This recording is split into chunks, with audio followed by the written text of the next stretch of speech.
I'm back. Sorry about that. My dog was going haywire. All the neighborhood dogs were going haywire. Who knows why?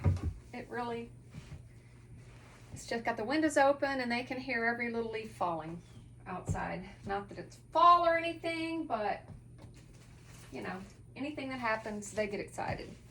It's a boring life for them, I guess, out here in the woods. So, what did I want to talk to you about when I was so rudely interrupted by that dog? Again, it was the Facebook prompt. So, we were talking about, I was talking to you about this little dress. So, yeah, someone asked me to make it. So, I went into my doctor's office one day, and the lady at the desk said, "Oh, I love that dress you're wearing." And I just had this on with a pair of flip-flops here in the heat of Florida. And she's, "Oh, I love that dress. Could you make me one?" Oh, no, she said, "Where'd you buy it?" And I said, "Well, I made it myself. And, you know, it's just a comfy little summer dress thing." And she said, "Could you make me one?" And I was kind of like, no, yeah, no, kind of thing. Because I didn't want to make her one. And so I kind of just hemmed and hawed around it. The doctor called me in and I got out of that one. So then the next one that I got that same compliment on one time was just last year. I was wearing this outfit. Ruh-roh. Let's get it back on the hanger. One of the things I don't like about this is this gigantic neckline. But I want to show you the outfit before I... So it was this jumper with this shirt underneath. The jumper is the corduroy jumper that I made from McCall's 7831, just like the one on the model there. A real simple, like overalls style jumper. I made it from vintage corduroy that I had in my stash forever. I didn't have a lot of it, so I left selvage edges in a lot of places and on the hem. And it just has a little facing on the inside. Normally I hate facings, but on stuff like this, you know, you kind of have to have them. So I did put some decorative stitching on there. It's hard to see it from the camera angle, but looks like something on it. But anyways, I had on that jumper, and then I had on this shirt with it. This is Simplicity 8839.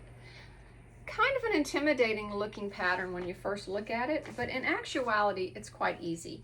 The only issue, well, there was a couple of issues I had with my version. Now, I made it out of stretch velvet because I had actually originally made this to wear to a Christmas party.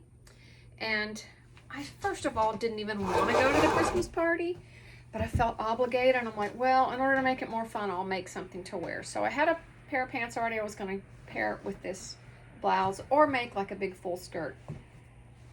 Well, the first thing that happened was these sleeves, in order to get them to poof correctly, you know, they have to fit pretty firmly around your arm.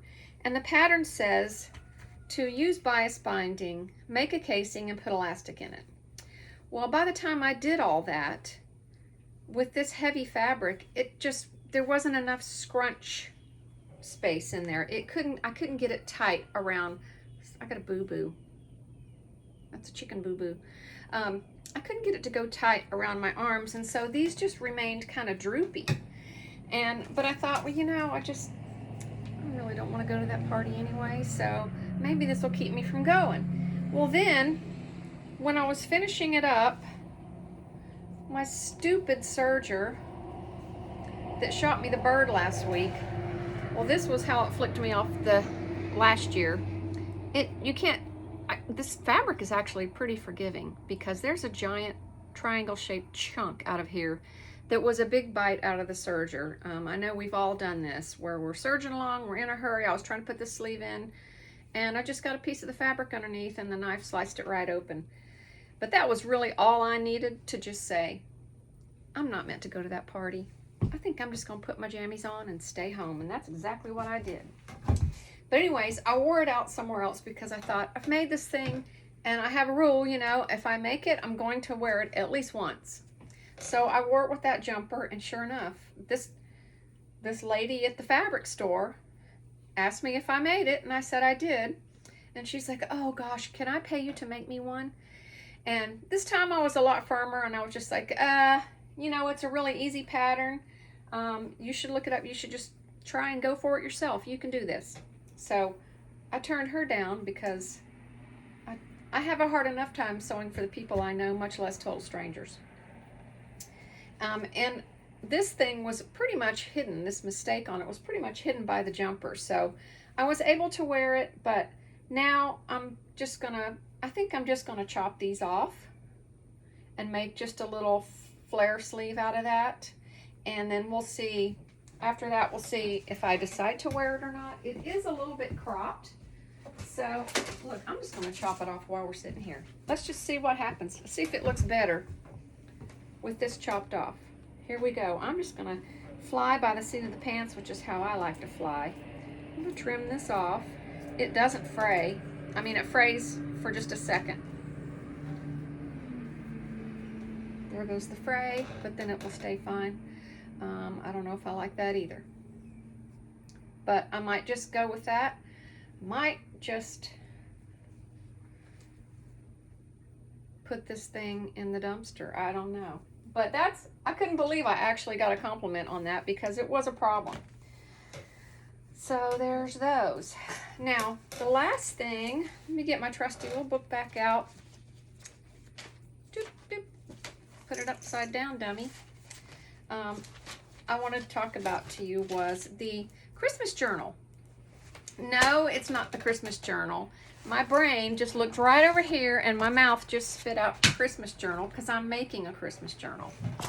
Durr. I keep telling y'all not to get old, and you don't listen.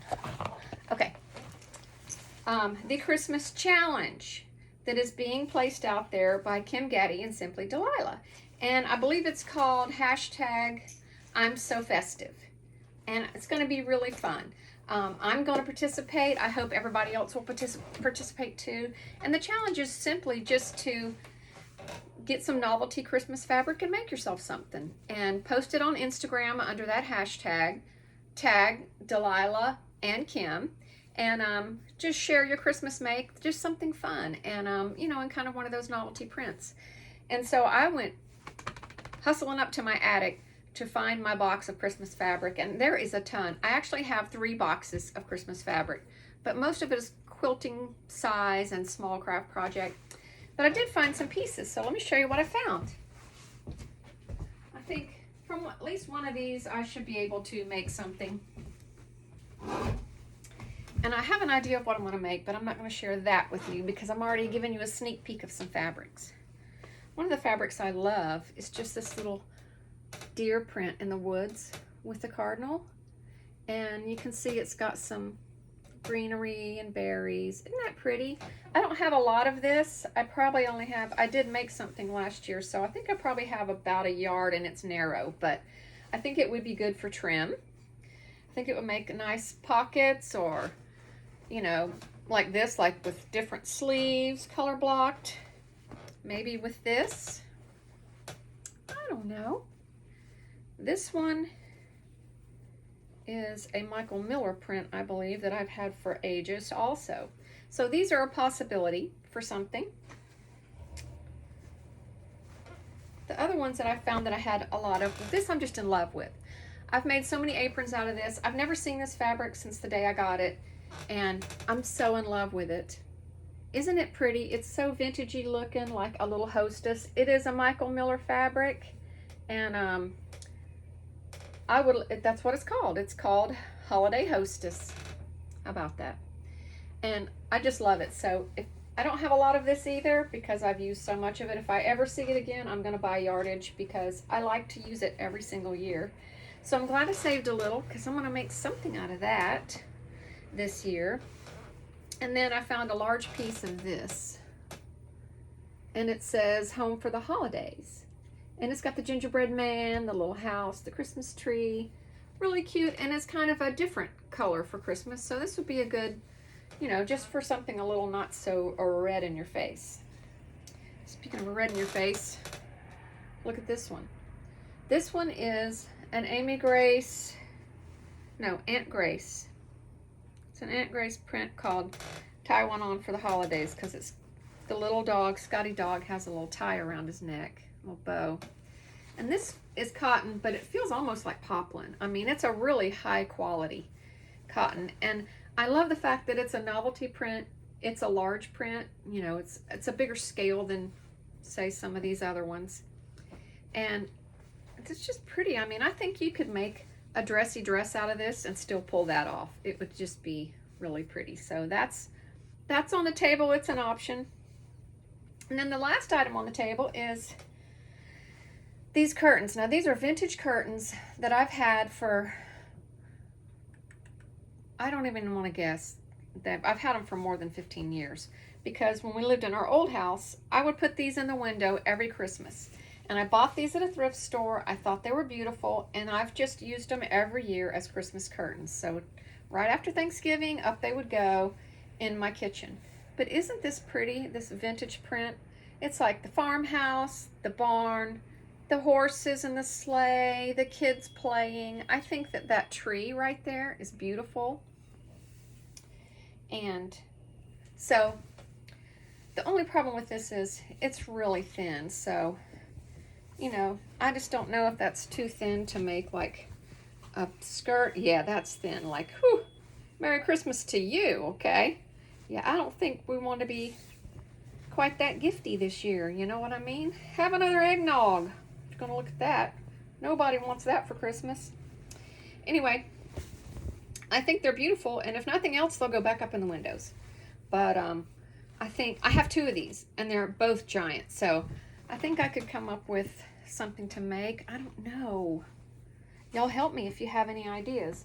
But those are my options. Those are all the options that I have for sewing a little something something for Christmas. And probably the only other thing that I have on my plate at the moment is this, which is just a sheet. I actually have the top and bottom sheet. I believe they're twin size. Found these at a thrift store, fell in love with them, and I thought, oh, will that go okay with the blonde hair? Maybe. My dilemma is that I do have a Poshmark store where I sell vintage sheets to people just like myself who love to sew with them, collect them, cut them up, craft with them, etc. And I have actually great success selling vintage sheets on Poshmark. And I bought these originally thinking, okay, I'll put those in my Poshmark store. But then I kind of fell in love with it. And look, it's got a little border on it also that could be utilized. But I really like it better, I think, without the border. But anyways, I'm trying to decide, am I going to sell this or am I going to wear it? Make me something. So we'll see. I just thought that was really pretty. So thanks everyone for watching and tuning in. I hope everyone is loading up their videos for the week so we can see what you've made. And I look forward to watching all of it. I'm going to be sitting here right in front of my window. Let me show you my nice view that I have from my crafting window. This is my journaling table. And I just sit here and look out and watch the birds. We've had some of those giant pileated woodpeckers out here today. And I've been sitting at this window. Gosh, my windows are so freaking dirty. I'm so sorry. I should not have showed you that. But this is on the second floor, and you know, I can't reach it. That's my story, and I'm sticking to it. So you guys have a wonderful day. Happy Friday. We'll see you next week. Hopefully I get a lot of stuff made like I did this week. And thanks again to Jen. Catch you later. Bye.